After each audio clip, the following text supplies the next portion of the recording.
मेरे साथ मौजूद हैं इबाद खान जो मिस्टर लाहौर हैं। टाइटल इन्होंने विन किया है। क्या वजह है कि यहाँ पे मोबाइल का काउंटर लगाया है और महंगाई से क्यों परेशान है? हमारे एथलीट किसी से कम नहीं है, सिर्फ और सिर्फ वो मजबूरन यहाँ पे आके हट जाते हैं कि यार हम घर चलाएं, हम बॉडी बिल्डिंग करें। कौन कौन से टाइटल जीते हैं और लास्ट टाइम आपने कौन सा टाइटल विन किया? लास्ट टाइम मैंने मिस्टर लाहौर का मेंस फिजिक का टाइटल विन किया। उससे पहले मैं जूनियर रह चुका हूँ और उसके बाद runner up senior mister Lahore में रह चुका हूँ। तो बाकी ये है, तकरीबन 3 साल से मैं लगा हूँ जदोजहद। आज अल्लाह ताला ने इज़्ज़त दी और टाइटल विन करवा ही दिया। शौक था या किसी को आइडियल समझा था तो इस फील्ड में आए? जाहिर है जब आप किसी को आइडियल समझेंगे तो शौक पड़ता है। मुझे शुरू में कोई मेरा आइडियल था इंडियन बॉडी बिल्डर्स, काफ़ी ज़्यादा आपको पता ही है हमारी पाकिस्तानी बॉडी बिल्डर्स तो इतने ख़ास नहीं, लेकिन इंडियन बहुत आगे जा चुके हैं। तो उनको देख देख के मुझे शौक पड़ा, जिम गया, उसके बाद ये शौक बढ़ता गया और बढ़ते बढ़ते इस फील्ड प्रोफेशनल फील्ड में आ गया।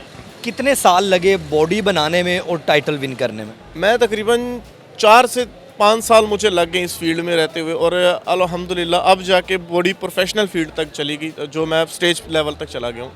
तो काफ़ी एक्सपेंसिव भी है, लेकिन पाकिस्तान को इंटरनेशनल लेवल पे भी रिप्रेजेंट किया आपने? नहीं, बस मेरी एक ख्वाहिश है, मेरी एक विश है कि मैं इंटरनेशनल लेवल पे जाऊँ, कुछ अच्छी अचीवमेंट करूँ, पाकिस्तान के लिए कुछ करूँ। ज़ाहिर अभी फ़िलहाल मैं अपने लिए कर रहा हूँ, लेकिन मैं चाह रहा हूँ अपने मुल्क के लिए भी कुछ करूँ। तो अब वो इस तरह से पॉसिबल तो नहीं है जिस तरह से मैं स्ट्रगल कर रहा हूँ, जिस तरह से मैं ये सेक्रीफाइस कर रहा हूँ, तो इससे पॉसिबल नहीं है। अच्छा भाई बताइएगा कि 3 से 4 साल आपको इस फील्ड में बॉडी बिल्डिंग के में हो गया, एवरेज निकाली जाए तो अभी तक कितना पैसा अपनी ज़ात पे इन्वेस्टमेंट कर चुके हैं आप? देखिए अभी 3-4 साल का तो मैं एस्टिमेट नहीं दे सकता, लेकिन जो ये जो मैंने कंपटीशन खेला है 29 वाला, इसका मैं अगर आपको बताऊं 2.5 से 3 लाख रुपए लग चुके हैं मेरे। जी बिल्कुल। ये महाना की बात करें? महाना की ही बात कर रहा हूँ। अब मजीद भी लगेंगे क्योंकि मैंने नेक्स्ट भी खेलना है, तो ये वही एवरेज ऐसे ही रहेगी। कारोबार आप कर रहे हैं, काउंटर जो आपने छोटा सा लगाया है जिसमें से 15 से 20 मोबाइल आपने रखे हैं, 2.5 से 3 लाख रुपया महाना कैसे निकाल लेते हैं? देखिए मैं अब अगर टू बी ऑनेस्ट बात करूं तो यहाँ से तो पॉसिबल नहीं है, क्योंकि मैं एक फैमिली वाला हूँ। ज़ाहिर है मैंने घर भी देखना है, घर के किराया भी देना होता है, सारा कुछ यहाँ का रेंट देना होता है। शादीशुदा? जी बिल्कुल, 2 बच्चे हैं मेरे। मैं ये करता हूँ, मैं लोगों से भाई से पैसे मांग लिए, यार मुझे 40,000 दे दो, दोस्तों से मांग लिए 50,000 दे दो। फिर उसके बाद जब कंपटीशन चला जाता है, टाइटल वगैरह या अल्हम्दुलिल्लाह जो इज़्ज़त दे देता है, उसके बाद फिर मैं थोड़े थोड़े करके, काफ़ी भाई भी कोऑपरेट करते हैं, दोस्त भी साथ आ जाते हैं, साथ दे देते हैं। तो इस तरह से ये काउंटर जो आपने लगाया है, ये काउंटर आपने अपनी कमाई से लगाया या किसी से पैसे उधार लेके लगाया? नहीं, मैंने पहले मैं ट्रेनर था, ट्रेनर के साथ साथ अपनी ये शौक फील्ड पूरी कर रहा था। लेकिन जब मैंने देखा कि मेरे हालात पूरे नहीं हो रहे, घर का निज़ाम नहीं चल रहा, फिर मैंने ये काउंटर भाई के कह के भाई ने लगवाया। ये सारा निज़ाम जो भी है, मेरे पास तो कुछ भी नहीं था, जो है मैं अपने पे लगा देता हूँ। जो मेरे पास 10,000 आ जाता है, मैं 10,000 की डाइट ले लेता हूँ। तो वो ये सारा कुछ भाई ने निज़ाम एक सेटअप बना के दिया कि भाई अपनी फील्ड के साथ, शौक के साथ कारोबार भी ज़रूरी है। अगर कल को ऐसा होता है कि आपको फील्ड और कारोबार, ये जो आप काउंटर वाला कर रहे हैं, इसमें से एक चीज़ चूज़ करनी पड़ती है, तो किसको प्रेफर करेंगे? ओबियसली फिर अपना शौक ख़त्म करना पड़ेगा ना भाईजान। आप ये तो नहीं हो सकता कि आप शौक के चक्करों में बच्चों को मार दें, बीवी को मार दें या घर का निज़ाम ख़राब कर दें, फिर मुझे अपना शौक मारना पड़ेगा। महाना कितना घर का खर्चा? तकरीबन 1 लाख। 1 लाख तो ये बिजली बिल, गैस बिल वगैरह दे के खर्चे वगैरह सारा। 2.5 लाख रुपया आपकी बॉडी बिल्डिंग का खर्चा, 1.5 लाख रुपया आपका तकरीबन घर का खर्चा बन जाता है, तो किस तरह पूरा करते हैं? लेकिन ये देखें ना, ये मैं जो कंपटीशन का जब टाइम आता है ना, 1 से 2 मंथ या 3 मंथ आते हैं, तो ये मतलब इसमें 2.5-3 लाख रुपए लगते हैं। उसके बाद फिर मैं इजी हो जाता हूँ, फिर मैं घर का निज़ाम मैंने चलाना होता है। महंगाई से क्या परेशानी है? महंगाई ज़्यादा हो गई है, घर का निज़ाम नहीं चल रहा, क्या इशू है? देखिए लास्ट टाइम मैं एक वीडियो देख रहा था इंडियन यूट्यूब, तो वो हमें बता रहे थे कि जो हमारे यहाँ दर्जन 13 रुपये अंडे दर्जन है और चिकन जी 60 रुपये किलो दर्जन। मैं वो वीडियो देख के मैं परेशान हो गया कि यार हमारे अंडे यहाँ पे आपके सामने है। मैं लास्ट टाइम अंडा लेके जा रहा था तकरीबन 28-20 रुपये तक, और अब मुझे वो 40 रुपये का मिल रहा है, और जो अब चिकन है 540 रुपये का चिकन है। तो ये यहाँ से खुद आप देखें ना कि एक जो मिडिल क्लास है, एक मिडिल क्लास बंदा, हम तो चले एक अल्लाह का शुक्र है निज़ाम जैसे तैसे चल रहा है, जो मिडिल क्लास है, जो लोग दूसरे हांडी बनाने वाले, वो क्या करेंगे? बच्चों को पढ़ा रहे हैं? अभी तो माशाल्लाह वो छोटे हैं, तकरीबन 2.5-3 साल के बच्चे हैं, तो जाहिर है जब बड़े होंगे पढ़ाएंगे। अब वही वो जब उनकी पढ़ाई के बारे में सोचा जाता है कि उनके खर्चे होंगे, उसके बाद फिर मैं ये सोचता हूँ कि ये मैं अपना शौक कैसे पूरा करूँगा, या मजबूरन छोड़ना पड़ेगा। तालीम वगैरह हासिल की है, कहीं पे अच्छी जॉब कर सकते हैं आप, या ये बिज़नेस ही करना पसंद करेंगे?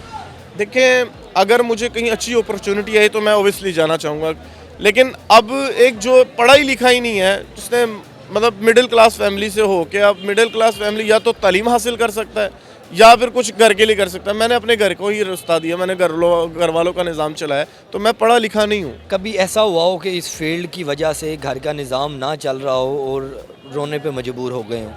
आप बिलीव नहीं करेंगे, देखें बॉडी वाइज तो कोई जज नहीं कर पाएगा। मैं रात के 2 बजे उठ के मैं रोया हूँ, परेशान हुआ हूँ कि मैंने अल्लाह से मांगा कि अल्लाह पाक तू कोई मदद कर दे, क्योंकि कभी कभी ऐसा टाइम आता था कि भाइयों के पास भी नहीं होते थे, क्योंकि ज़ाहिर उनकी भी फैमिलीज़ होती हैं।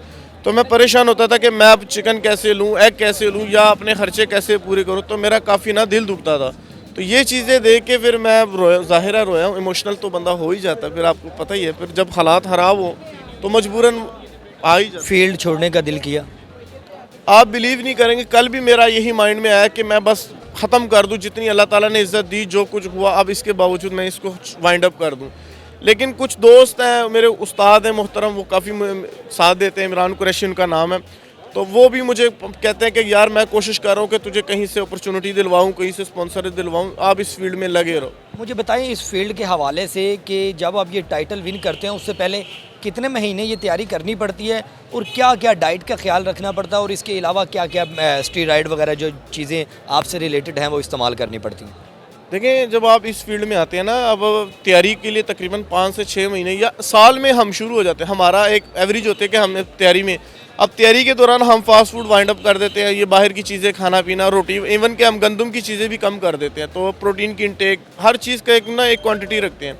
उसके बाद जब बात आती है स्टफ़ की, स्टफ़ में फिर आप ये मुख्तलिफ़ चीज़ें आती हैं जो उस्ताद बताते हैं, वो भी जो मतलब बॉडी के हिसाब से कुछ बनती हैं, लाखों में चली जाती हैं। उसके बाद डाइट, फिर इन दिनों में जब आपकी प्रेप शुरू हो जाए, जब 1 मंथ डाइट को रह जाए, फिर उसके बाद आप सारा कुछ छोड़ देते हो।